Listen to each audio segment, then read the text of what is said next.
My name is Yuri and welcome to Yuriverse. So for today's video, tungkol sa shifting ang aking vlog, totoo na sa title. Kung makikita niyo sa mga past vlogs ko, isa akong chemical engineering student but nag-shift ako to industrial chemistry. Sasabihin ko sa inyo yung mga steps kung paano mag-shift, yung reason ko syempre, and yung ano yung mga mangyayari the moment na nag-shift ka. So without further ado, let's get started. So isabihin ko muna sa inyo yung reason bakit ako nag-shift. So ngayon ko lang to i-open up. However po, ay bumagsak po ako sa chemical engineering. Meron na po akong 3 bagsak. And based po kasi sa department namin, sa student handbook ata yung nakasabi. Based doon, bawal kang bumagsak ng 3 beses sa course mo. Bawal siya mag-equal overall ng 3. And bumagsak po ako ng 3 beses. Bumagsak po ako sa chemical calculations, differential equation, and physical chemistry.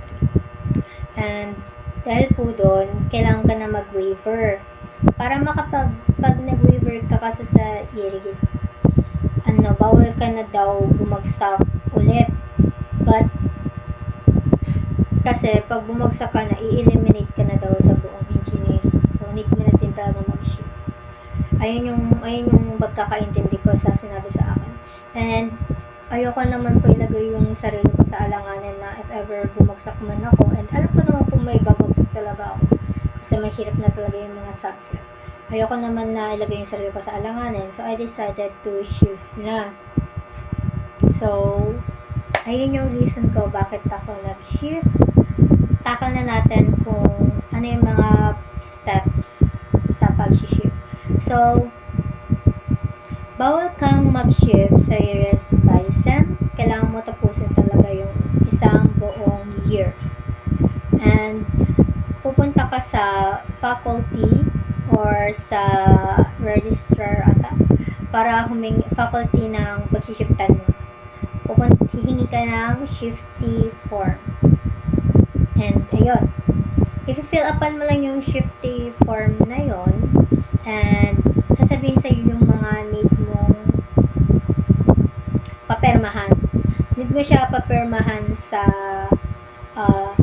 mga dean, 2 dean ng current course mo, then 2 dean ng paglilipatan mo.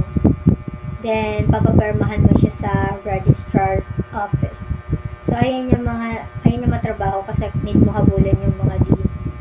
And, need mo magpaperma sa kanila. And, need mo din sila syempre kausapin kung bakit kanila dapat tanggapin sa pag-shiftan. And, nung napaperma, 1-day process lang siya actually yung pagpaperma namin. Since nandun naman yung mga dean. And, overall, bago ka pala mag-shift, then kailangan mo tanungin yung pag-shiftan mo if may extra slot sila, and nasa way din kasi yan ng pakikipag-usap sa mga professors na nandun. And ayun, nagpapirma na ako and nakausap kami, and may konting sermon na nangyari nung pag-shift na kami noon. And during that time, hindi kami talaga tatanggapin kasi full na daw yung slot. Tapos nag-iisip na kami hindi kasi 3 kami actually, si Angeline, Melissa, and ako. Then nag-iisip na kami na mag-shift na lang sa edu kasi sabi ni Edison, may name drop, sabi ni Edison na ayun, si Edison din kasi tumulong sa amin sa pag-shift para magpapilis. Maraming salamat, Edison. I-shoutout ka sa video nito. Na pag-eduk daw, baka daw kaya niya pakiusapan na tanggapin kami doon kasi may mas slot pa daw. Or kaya HM, may slot pa din daw doon. At saka psychology. So, parang 3 choices kasi di na taga kami tinatanggap. Tapos down na ako noon. Tapos biglang, habang nakatambay kami doon, may biglang pumasok na 3 estudyante. Tapos, turns out, yung 3 estudyante na yun, mag-drop from industrial chemistry. Dahil nag-drop sila, may slot. So, parang napaka-miracle na nangyari na may 3 nag-drop the moment na 3 may papasok. Tapos kami yun. Talagang, woo! Pino ko talaga, miracle yung nangyari. Then, ayun, tinanggap na kami, sinermonan ulit kami, tapos, inano na sa amin, yung shifting, tinanggap na, tapos biglang may binigay sa amin paper. Yung paper na yon ay yung mga subject na iti-take namin. And, pinakredit kasi na namin lahat ng mga minor subject namin. Siyempre, para hindi na uulit sa umpisa. Pina-credit namin lahat. Then, bumalik kami kinabukasan because hanggang 5 o'clock lang kasi that time. Tapos, nung na-credit naman siya agad, tapos, same day process lang din, nakatanggap na ako ng COR ko. And, ayun yung process sa pag-shift. Kailangan mong kumuha ng shifty form, then fill upan mo lang yung shifty form, kausapin mo yung faculty kung may extra slot sila sa course na gusto mong pag-shiftan, then ipaperma mo na siya sa dalawang deans professor dun sa faculty mo, then sa pag-shiftan mo na dean.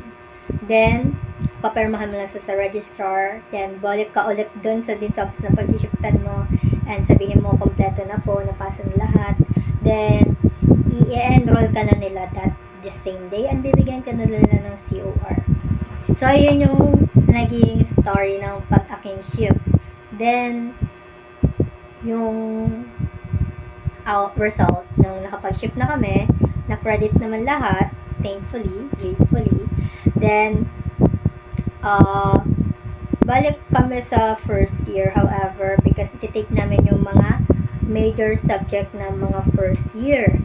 Ngayong first sem. So, 5 subject kasi kulang naman sa first year. Iti-take lang namin ulit. Then, sa second sem, siguro mga subject na lang second year yung iti-take namin.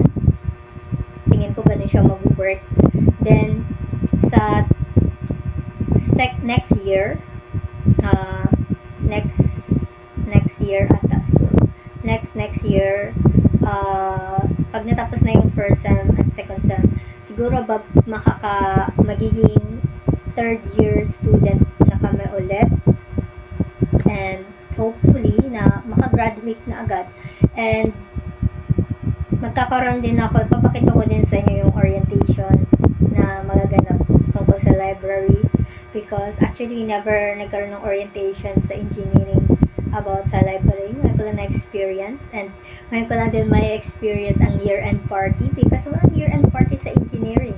And so far, masaya ako sa naging choice ko na pag-shift. I don't regret it one bit, and I find it more enjoyable, and hindi na ako minamigraine kakaisip, and hindi na ako masyadong binabangungot simula nung nag-shift ako from engineering. It's probably because hindi na rin kaya ng mental health ko yung pagiging student bilang engineering. So, if ever na mag-engineering ka, need mo talaga ng malakas na mental health and masipag sa pagre-review. Kasi kahit nasipag ako mag-review, di ko talaga parang kinaya. Pero, if willing ka pa rin mag-persegate to continue engineering and fully support that, hindi ko naman sinasabi mag-shift ka pag may bagsak ka agad. Nasa sayo pa rin yung choice. And hopefully, may natutunan ka sa vlog na to and naka-help siya. And ang tagal-tagal ko rin bago makapag-vlog.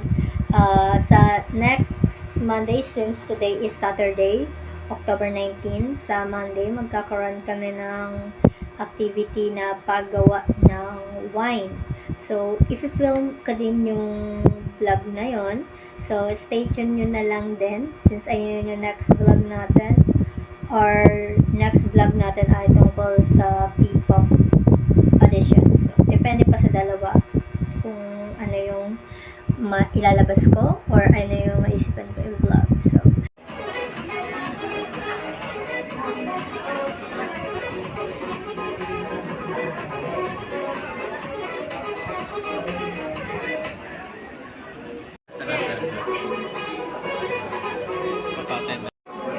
ikaw yung thumbnail ko, te.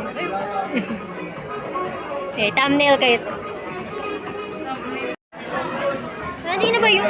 Ay, Ben! Ano ba? Ay, Ulitin ko po hindi po lahat ng kulay is may price po. May certain color lang po yung may price, bali surprise po siya. Gets po ba? Ano kulay yung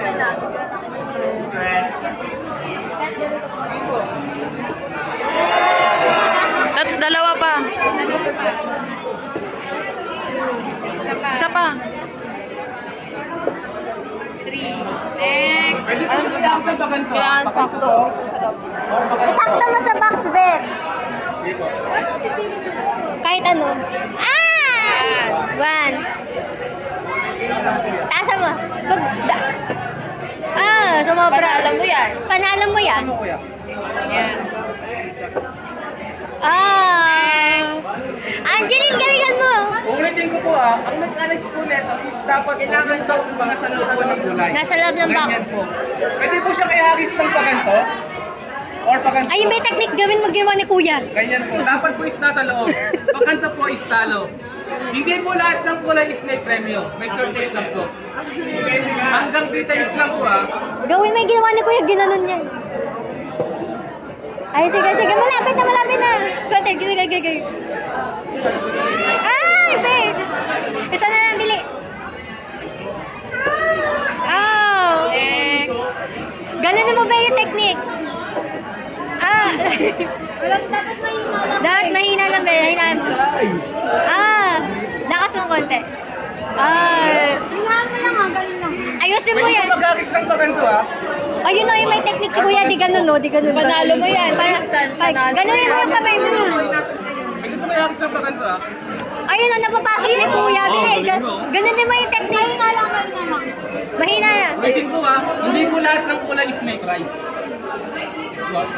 Wala ito. Sayang. Sayang.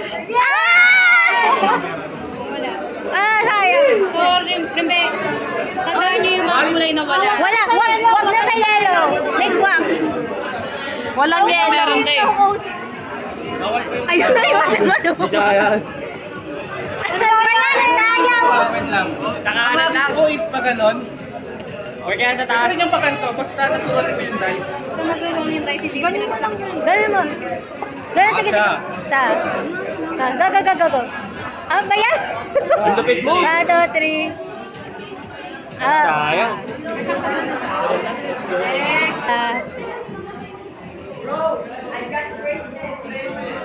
Babati. Malakas. Kung patabaan yung ball, yung bote, te. Ano ba yan, te?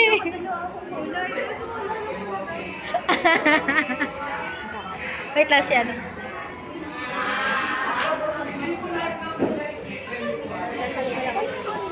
Ano?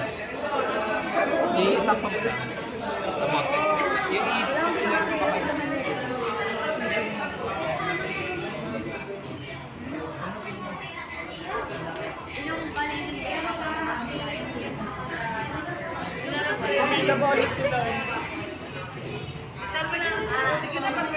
Thank you so much for watching this video. I hope na may natutunan kayo. And sana makita ko kayo in the future sa Iris. So, that is all. Thank you for watching this video. Make sure to subscribe and click the like button and comment down below if balak mo mag-shift and if nakatulong sa'yo to. Ayun lang. Thank you so much again. I love you.